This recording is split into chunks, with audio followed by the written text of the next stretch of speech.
But I think that we have to become wise. I don't think there's a choice. I think it's a matter of survival, and it's more than that, because if you're wise in your own life, you're going to have a way better life, like incomparably better, because you're going to sleep soundly with a good conscience at night. And you know, people say that's worth more than money, and that's worth more than money. I know lots of people who have lots of money, and let me tell you, money protects you. You're as well protected from the world by money right now as you ever will be for the rest of your life, because most of life's fundamental problems can't be solved with money.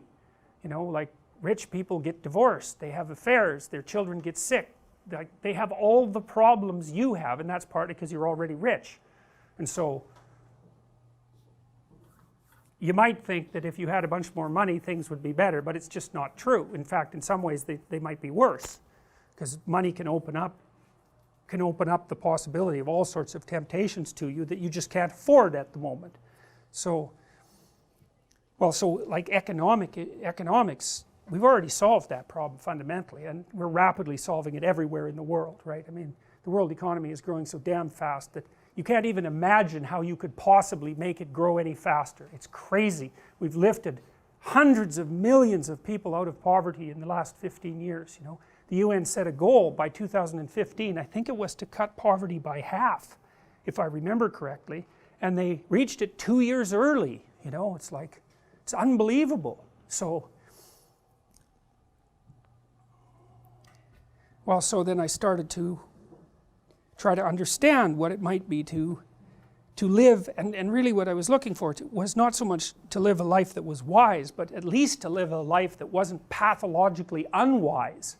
You know, and I thought of the sorts of things that people were doing to one another in the Auschwitz camps and in the Gulag Archipelago, and all of that horror that was perpetrated on people as definitely unwise. Whatever else you might say about it was unwise. And so then I thought, well, maybe there's a way to figure out how you could not do that. And so and I think that's, my sense is that when you come to university to learn how to be a civilized person, which is what's supposed to happen at university, otherwise it's just a trade school, and you might as well go to trade school as far as I'm concerned if you want to learn something that will get you a job. It's like, it's a lot faster and it's more certain, and it's useful. If you're not being taught to be a citizen at university, then why bother with it? So that's what we're trying to figure out, and that's part of that cloud of mythological fantasy that surrounds our culture.